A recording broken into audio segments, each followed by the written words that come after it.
Vicuña is the hottest copper exploration district in the world, and it continues to return long, high-grade intercepts. This is Paul Harris for Kitco Mining, and joining me this morning is Adam Lundin, Chair of Lundin Mining and Filo. Adam, welcome to Kitco.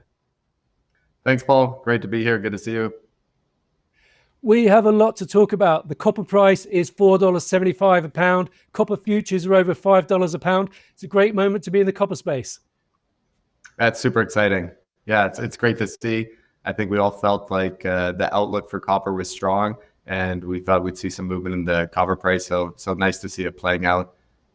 Always good to have the commodity price tailwinds in your favor. It seems to be that the copper price seems to be accelerating more than at a faster pace than people thought at the start of the year. Is this a surprise to you? I think it's a very important commodity for the world.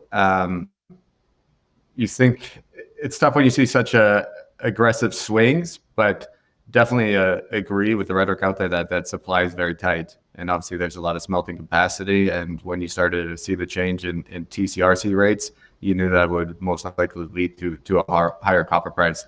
So it's been aggressive to move higher, but not totally unsurprising.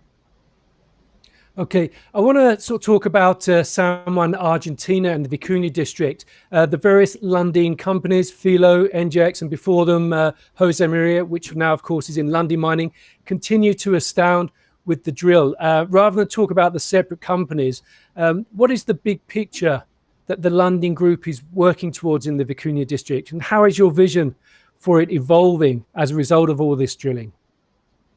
Mm-hmm. Yeah, for me, when I look at the three independent companies up in the Vicuña district, I think for two of those entities, Filo and NGX, to create shareholder value and continue to create value for stakeholders and shareholders is doing that through the drill bit. So we'll continue to explore at Filo. It's very exciting. Continue to stretch the limits and push the resource. I think at some point the team, Jamie, you're going to have to say, okay, let's start looking towards a maiden resource. And I think they're starting to look at it now. Obviously, it's always tough because you continue to have exploration success, and at some point when you put a pin in it to go ahead and come up with a maiden resource, it's tough to include the holes you're currently drilling because they won't make it into a resource depending on the cutoff day. But at some point, how big it is, we're just going to have to demonstrate it and look to put out a resource. So I think that'll be very exciting. And at NGX, when we look at that, obviously with Los Helados in Chile, and then the new Lunahuasi discovery in Argentina, it's still very early days on that new discovery, but it's quite exciting, some of the intercepts that have came back. And when we look at Lundin Mining, very exciting with the Jose Maria project, continue to push that forward. And Caserones, that was a very transformational and exciting acquisition made by the company last year. So we're in good shape. It's good to have a producing entity in the Vicuña district, and it's great to see the continued exploration success across the board. I think it's quite one thing that's been very, very much a standout. Obviously, Filo del Sol, which is Filo's exploration project, that got up and running. That was the main game in town for quite a long period of time. And when that got going, NGX Resources basically didn't have an exploration budget. So it was very much, let's say, the poor sister for a while. But I think Wojciech, the CEO, finally got some money to start drilling again last year. And with what great results, as you mentioned, the Lunahuasi discovery had very long intercepts of very high grade copper there. That must have been more than a pleasant surprise for everybody. Yeah, that was super exciting. I think, with Filo and the success we've had there, it made us, re-look at the district and what the potential was. And so, you had Los Helados on the Chilean side, and we thought maybe that was, a porphyry in isolation. And then what you found, it's a cluster. And then, also with Filo gave the team further confidence. Okay, we have to go and drill Lunahuasi. And I think just the time and knowledge gain from being in the district, they were able to be quite targeted and have success very early at Lunahuasi, which I think is quite rare when you're going into a new area and testing a new potential deposit. But great results, and great to see the team have success. Now, the drill results from Filo and NGEx typically gather all the news headlines because they're coming thick and fast. But the most advanced project is Jose Maria, which is Lundin Mining's. Where is that on the development path, and what are some of the key milestones that are coming up? Yeah, for Lundin Mining, I think that it was a good acquisition made by the company. It's a very advanced project. I think one of the most advanced copper projects globally. And so the team continues to push forward. Continues with water studies, continues with its environmental baseline studies. Also, it's gotten back into the exploration game. Since the Lunahuasi discovery, and seeing our proximity to that, they decided to do a bit of exploration this year. I think that's quite exciting. I think for Lundin Mining and the team, what they want to see is to advance the project and move it forward. And in order to do that, we'll look for fiscal stability agreements with Argentina. We'll look to see the appropriate level of project finance, and then update a technical report for hitting a sanction decision. But all those continue to move forward, and quite excited with the progress that's been made by the company. What do you see as, from the Lundin Group perspective, what's the overall development plan for the Vicuña district? Will it be Lundin Mining and Jose Maria that develops the infrastructure and plant that the other projects can then take advantage of as they continue to mature? Mm-hmm. I think with having three companies in the Vicuña district, it's like we said, emerging copper, gold, silver district that's going to play a meaningful role in providing these metals to the world. I think I have to think of them in isolation and what's best for each independent company. Having building expertise, you want to push forward with Jose Maria, and then with NGEx and Filo, having great teams and great exploration teams, you continue to see and advance those projects and see how big those resources can get. But for Lundin Mining, it's definitely moving forward and wanting to increase our copper production profile, and NGEx and Filo continue to create value through the drill bit. Okay. Now, you mentioned that one of the key things coming up is obtaining a fiscal stability agreement for the development and exploitation of Jose Maria with the federal government, and possibly also with the provincial government. How realistic is it that Argentina will create one of those for you? I think it's very realistic. When we went down to Argentina for the first time and did Baja de Alumbrera, it was the Menem regime was in power, and we were able to get a fiscal stability agreement done for Baja de Alumbrera. That was very successful. Obviously, we ended up selling that project because we were a smaller entity than we are today, so it's tough for us to stay in the development timeline. I think we have confidence that we'll be able to do it again. At the federal level, you have this RIGI bill that's been approved in the House, and now going to the upper house that needs to get approval there. And it's quite exciting. The overall tax rate in Argentina is north of 50. This new RIGI bill will bring it down below 40, which will be very competitive when you look at other copper producing nations. And then also, to get rid of the export tax, to get rid of currency controls and create a free market. I think it helps Argentina become very competitive, and that's what they're striving to be, and they're well on their way. And then at the provincial level with Governor Orrega, the province has a 3% royalty on the projects, and they own the rights to the minerals deposit at the provincial level. So it's important you have agreements there as well. And we've been pushing all this along for a very long time, and I wouldn't continue to move projects forward if I didn't think we're going to be able to have success in achieving fiscal stability agreements. So I think both are likely outcomes. And what's a potential timeline on that, Adam? I think this RIGI bill, if this gets approved in the coming weeks, it will help set the stage to go and look at fiscal stability agreements at the federal level, and then obviously you do that in conjunction with the provincial level. So we're trying to get something done this year on the stability side. Okay. I was in San Juan a few weeks ago, and I met with Governor Orrego and spoke with him, and he's very clear that he wants to develop the mining sector. He sees great opportunity there. So does Argentina's new president, Javier Milei. What have you heard, or what have you spoken with him about his intentions for the mining sector, and copper in particular?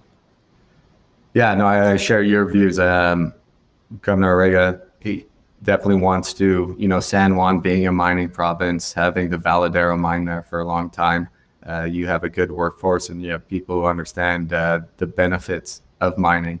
And so they want to see their projects move forward. And I think that's a great place to be, and super excited about the potential in San Juan.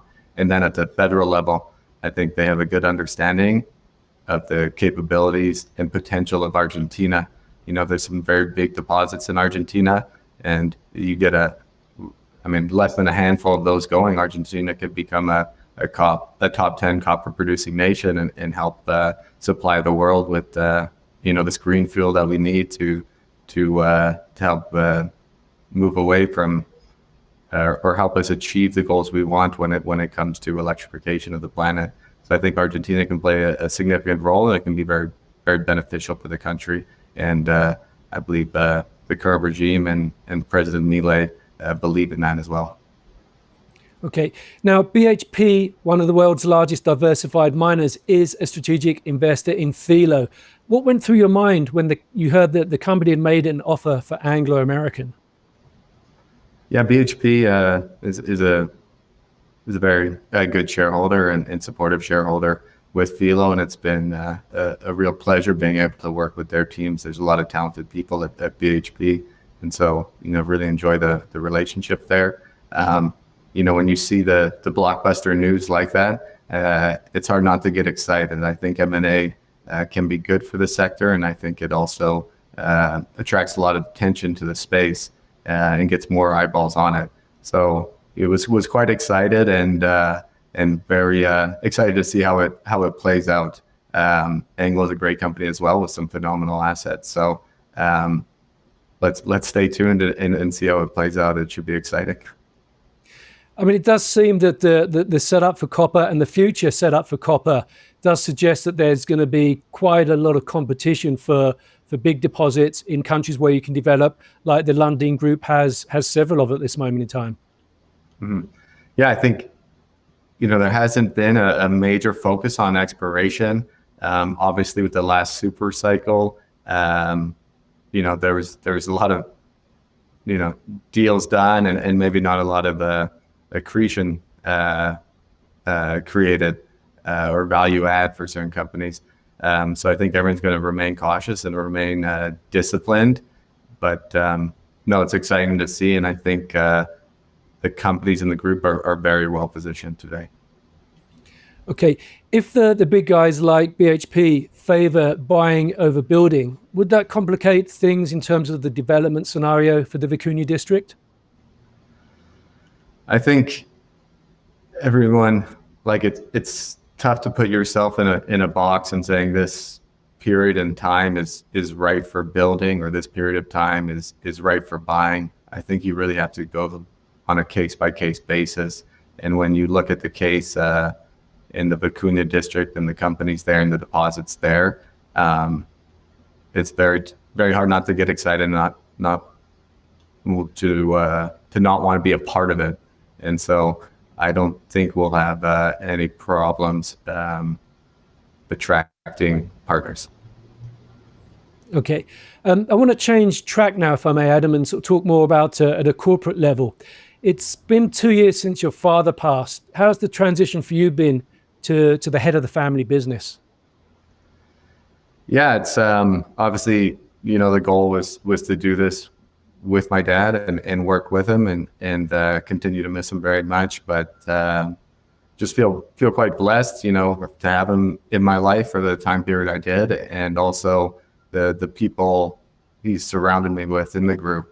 What makes the group special and successful is the people we have in the group. We have great projects.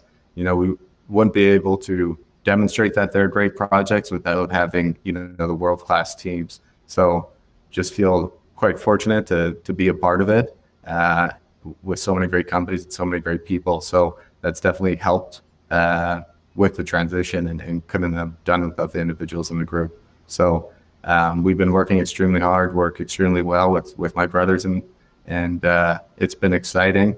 But obviously, you have moments where I miss the old man for sure. I imagine so. Yeah. So you mentioned your brothers. You're the third generation of Lundins to, running the mining business. The first investment has been in Montage Gold, which is focusing on gold production in Africa. Why did you choose this opportunity as your first as the head of the Lundin Group? Yeah, I think, finding good projects and finding good people, sometimes I'm not sure what's harder. And so with Martino, who's running Montage, he's an individual I've always wanted to work with. And when we identified Montage, we got quite excited. Obviously we used to have a bigger presence in Africa, obviously with Tenke Fungurume in the DRC. So I was quite excited, and I think Côte d'Ivoire is a fantastic country. It's probably one of the best jurisdictions globally to build a mine. And then when we look at the Koné project, it's probably one of the most advanced development projects that has a good life, and can consistently average over 250,000 ounces of gold per annum. And Martino's come in. He's brought on a good team around him. We have Petter, who's there, who's going to be building the project for us. He's been a part of 4 big gold builds in West Africa.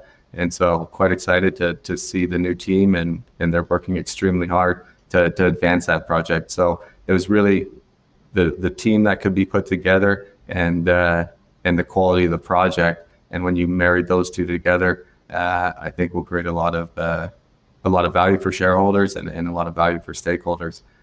So very excited to be back in Africa,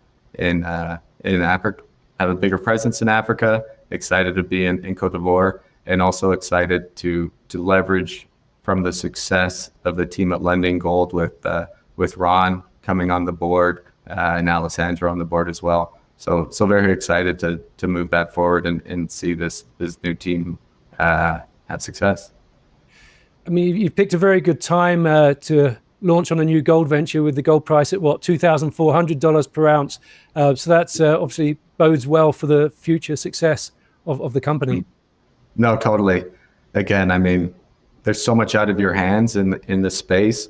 So when you get these commodity tailwinds, it feels nice. But I think it's also important to stay disciplined. But again, when you get these tailwinds, you got to cherish the moment a bit. Okay. Another sort of key corporate action that's caught people's attention recently was the change of CEO at Fireweed Metals, another company that the Lundin Group has invested in. That surprised many people. Is this perhaps a sign of the third generations of Lundin stamping their mark and driving the strategy on some of the businesses the group has invested in? Mm-hmm. Yeah, thanks, Paul. I think it's always tough to forecast a management change. Nothing but good things to say about Brandon and where he's taken Fireweed. It's a great asset base. You have Mactung, Tom and Jason, those historic deposits, the new Macpass discovery, and it's a very big land package. I think there's a lot of potential to create further value through exploration and testing some new targets. I think we're sitting on a district there, and we're not getting value for it in the share price today.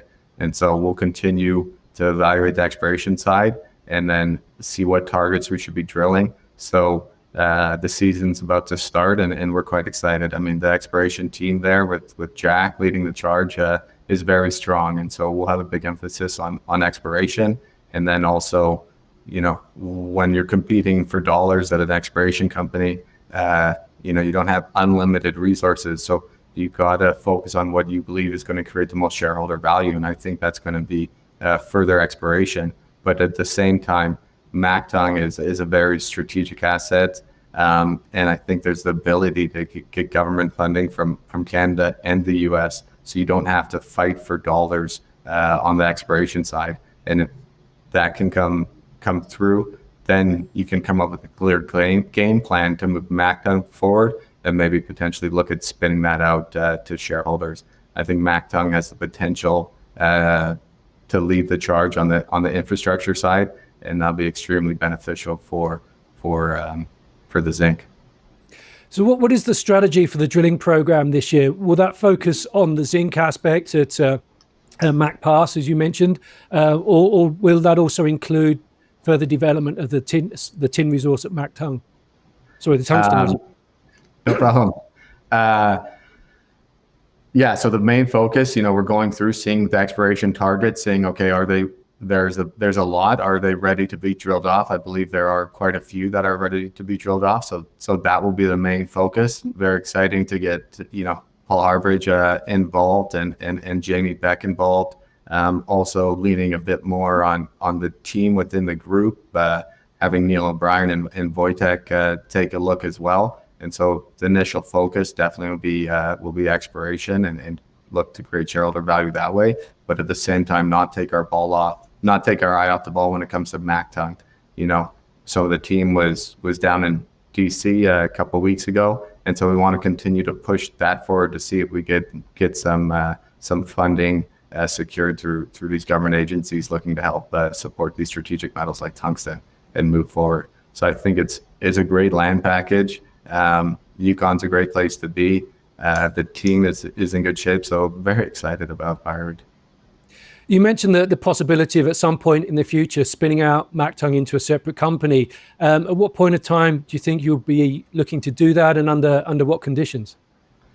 I think if we can secure a funding stream for Mactung where that's secured and you can see it progress forward, could be a good time to evaluate that. I think people in the play really like the zinc. I don't really see us getting any value from Mactung today, and I see us being undervalued on the big zinc potential and the resource base we have today. So I think if we can secure funding on the tungsten side for Mactung, could be a time to evaluate a spin out there. Okay, as the head of the Lundin Group, I imagine you're going to have a succession of big decisions to make as the years unfold. Lundin Gold may present one of those. It's a standout in the gold sector by far. What are your plans for the future development of that company and its growth? Yeah, I think again, like super strong boards and great shareholders and make decisions together on moving these companies forward.